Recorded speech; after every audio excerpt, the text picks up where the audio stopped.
Bueno, pues acabamos de ver el primer gran uso de Twitter como una herramienta para que la ciudadanía expresara lo que estaba sucediendo en un momento de crisis. Estamos hablando de los ataques terroristas en Mumbai. Y eso es bien interesante, no solamente porque ese es el primero, sino porque se sacó a la luz también los riesgos y las consecuencias de todo esto. La página de la BBC... En la página de la BBC empezaron a publicar todos los tweets que estaban saliendo que tenían que ver con los ataques de Mumbai. Eso quiere decir que se empezaron a publicar todas las opiniones de las personas que estaban por ahí y que estaban reflexionando sobre el tema. Por lo tanto, todo el mundo se volvió de alguna manera un reportero, ¿no? Eso llevó a dos cosas fantásticas, ¿no?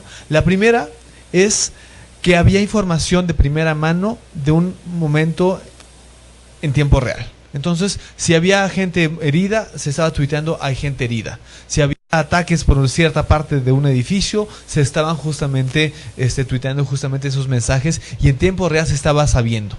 Pero lo segundo, que es bien interesante a nivel en temas periodísticos, es que la ciudadanía estaba tuiteando justamente lo que estaba viviendo o lo que estaba percibiendo. Que no quiere decir que sea la información real que se debe comunicar, sobre todo con un medio formal que debe verificar la información. Entonces, en ese momento, la BBC se metió en un problema bastante interesante, que es decir, bueno, ¿cómo estás publicando información que no ha sido validada bajo tu ética de periodismo, ¿no? Y eso lleva a un debate mucho más grande, ¿no? Uno, cuando está tuiteando algunos casos, pues lo que diga es lo que va a aparecer por ahí. Posiblemente alguien lo toma, pero todo el mundo, y esa es una cuestión básica, debemos estar generando una especie de periodista interno en donde tenemos que ser responsables de, así como somos responsables de lo que decimos, pues también de lo que tuiteamos muchas veces. Y se ha desarrollado entre grupos ya que manejan mucho el Twitter, pues algunos hábitos interesantes que tienen que ver con la reputación, que tienen que ver con la legitimidad, que tienen que ver con la validación de información, en donde, si bien tenemos el poder de reenviar cierta información, también tenemos nuestra identidad. En Facebook tenemos hasta nuestra cara, ¿no? Y en Twitter somos nosotros, nos están siguiendo. Entonces, yo no voy a reenviar un mensaje que a mí me considere dudoso.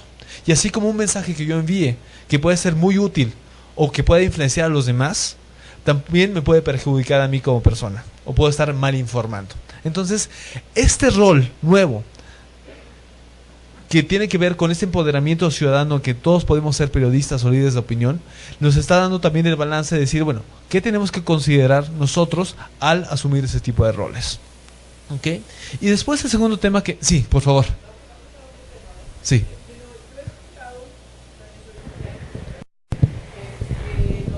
Incluso una tesis sobre el tema de que los medios de comunicación tradicionales tienden a desaparecer precisamente por lo que estás diciendo tú.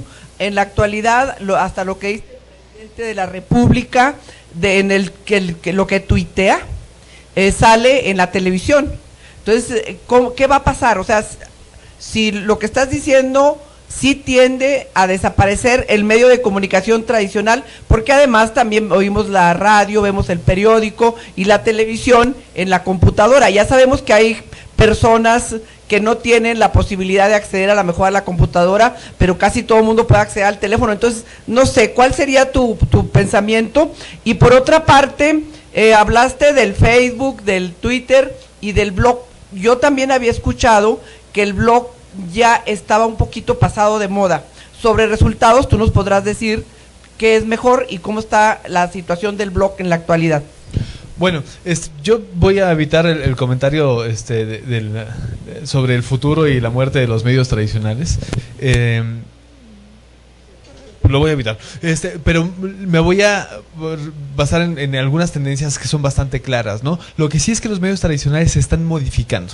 Eso es algo que estamos viendo todos los días. Están modificándose en qué usan para comunicarse y cómo llegan a las audiencias. Y eso es algo básico que lo estamos viviendo todos nosotros si queremos ser actores sociales e influenciar a los demás. Que es decir, ¿dónde están nuestras audiencias? Y donde estén, tenemos que estar como medios de comunicación, seamos tradicionales o seamos individuales.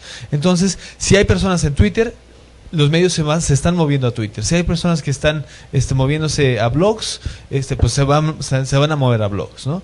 Lo que sí está pasando mucho, sobre todo con Twitter, es que la información es en tiempo real, justamente. Y eso tiene un peso interesantísimo a nivel de medios masivos de comunicación. Quien tenga la información inmediata tiene justamente al público cautivo. Entonces, hay una competencia interesante entre medios tradicionales que se están migrando a redes sociales para tener su herramienta funcionando y sus canales de comunicación totalmente actualizados para tener al público ahí. Inclusive estamos viendo medios alternativos de comunicación que está haciendo competencia mucho a los medios tradicionales. En México tenemos, por ejemplo, Pájaro Político, la silla rota. En Colombia está La Silla Vacía, que lo que están haciendo es decir, bueno, nosotros como grupo de comunicadores o analistas políticos queremos asumir un rol un rol de comunicación y de análisis que tiene que ver con el tiempo real o con las redes sociales. ¿Por qué? Porque estamos viendo una oportunidad de que grupos, podemos ser algunos de nosotros, grupos ya no están viendo los medios tradicionales y están participando y están interactuando en otros espacios. Entonces están aprovechando esos espacios para incidir e informar y analizar y este tipo de cosas. Les recomiendo mucho que revisen el tema de la silla rota la silla vacía. Me dice Bolos. La silla vacía en Colombia, por favor. La silla vacía en Colombia justamente es un medio lo único que está haciendo es reportajes de profundidad sobre cuestiones políticas y está manejando esa información y ya ha ampliado como un medio no formal su integración en la sociedad de una manera interesantísima. Ajá. ¿Sí? Gracias. Me permitís, quería poner un ejemplo de lo que dices que acabo de relacionar y sirve ya que doy algo de información que no sale en la prensa. El día 4 de este mes de febrero íbamos a salir a entregar a la imprenta un cartel, una compañera y yo, y la señora nos dice, no vengáis que están tiroteando aquí toda la calle, está todo parado, esto es horrible, totalmente histérica. Teníamos la radio puesta y la radio no había dicho nada. Entonces miramos Secretaría de Gobierno y reporta que hay operativo en San Luis Potosí. Miramos Global Media, que es una radio, que la conectamos y no contaba nada. Y la zona de Twitter, digo que la miramos en la computadora, y la zona de Twitter estaba llena de mensajes. Eran las 7:30. Había empezado los tiroteos a las 3:30 en una de las zonas universitarias.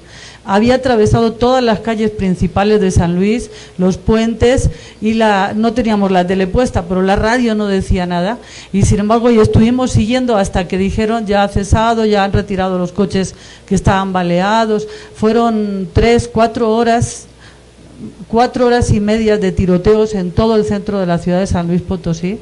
La prensa al día siguiente dijo, hubo un operativo contra los narcos y hubo un muerto.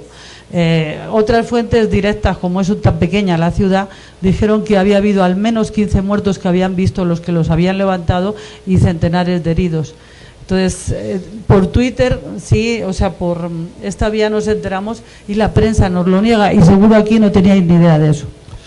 Está haciendo, en las ciudades del norte también está haciendo un medio impresionante para ese tipo de cuestiones. Yo también viví algo muy similar en los últimos tiroteos en Jalapa, Veracruz, y se están volviendo redes de información informales muy interesantes. Pero además que obligan a las instancias a tomar medidas, ¿no? Por ejemplo, en el caso de Nayarit, el que empezó a usar el Facebook, por ejemplo, fue el gobernador, ¿no? Que empezó con la moda de que traía su BlackBerry y luego todo el mundo quería traer uno igual que él y ver dónde estaba funcionando todo eso. Pero a partir de que empiezan a suceder estas cuestiones de enfrentamientos violentos en plazas públicas, en las calles, y que bueno, la gente no estaba acostumbrada a que sucediera pues ni siquiera un movimiento social, entonces empiezan a través del Facebook a decir, acabo de escuchar 2 balazos o así, ¿no? Atrás de tal lugar, o escuchamos por allá, amigos atentos, acabamos de ver pasar camionetas. Empezaron a ponerse todo ese tipo de cosas en Facebook y fue tanto o tan necesario que llegaba el momento que decías, antes de ir a algún lugar voy a consultar el Facebook, hasta la fecha. La mayoría de los que trabajamos en medios traemos ya un Black, no porque querramos, sino para saber qué está pasando, dónde está pasando y a ver si no nos agarra, porque ya nos ha pasado muchas veces, ¿no? Lo otro es que eso obligó a las autoridades, a la Procuraduría de Justicia y a la Secretaría de Seguridad Pública a crear un espacio pues no oficial, pero sí un portal en el que pudiera estar difundiendo sus boletines o la información meramente institucional respecto a las diferentes balaceras o casos que están sucediendo, ¿no? Entonces, al final de cuentas sí tiene incidencia ese tipo de cuestiones de las redes sociales. Ahora, el gran reto que hemos estado manejando muchísimos de nosotros es cómo llevamos esa nube de información a justamente la incidencia, ¿no? ¿Cómo podemos llevar ese mensajito a ese incidencia? Cada vez más hay personas que toman decisiones, que están participando en redes sociales, en específico en Twitter, y están aprovechando ese espacio para empezar a dialogar. Ajá. La estadística es que hace un año había 2 senadores con Twitter, hoy hay más de 40.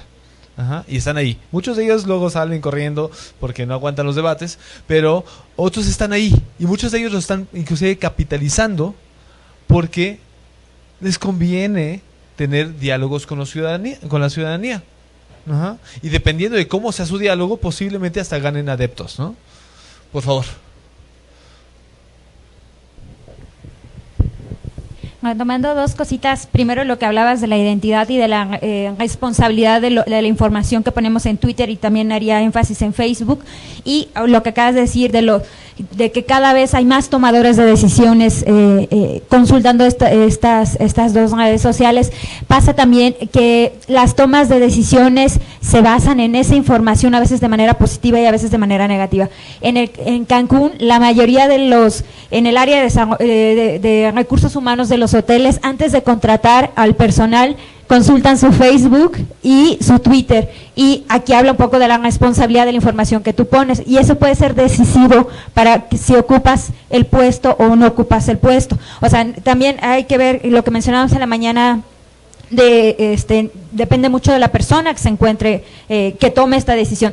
Y también yo creo que la herramienta de Facebook, era algo que quería comentar en el anterior, es que puede ser también de manera positiva y a veces también de manera negativa, sin entrar tanto en debate, pero en el tema, por ejemplo, de investigación, hace poco se presentó, hace como 3 semanas, si no me equivoco, el libro sobre trata de personas en Cancún por Lidia Cacho, y ella retomaba el tema Facebook como también un instrumento para hacer diagnósticos de los comportamientos y de los perfiles pedófilos. Entonces ella hacía su investigación y retomaba signos, símbolos de cómo seguirlos en Facebook. Entonces no estoy poniendo en tela de juicio cómo se utiliza Facebook, sino que de alguna manera hay un comportamiento de la violencia también en Facebook, y como investigadores o como tomadores de decisiones tengo que estar informada, y aunque nos resistamos un poco al abrir el Twitter o el Facebook, pues tenemos que entrarles si nos dedicamos a este tipo de cuestiones.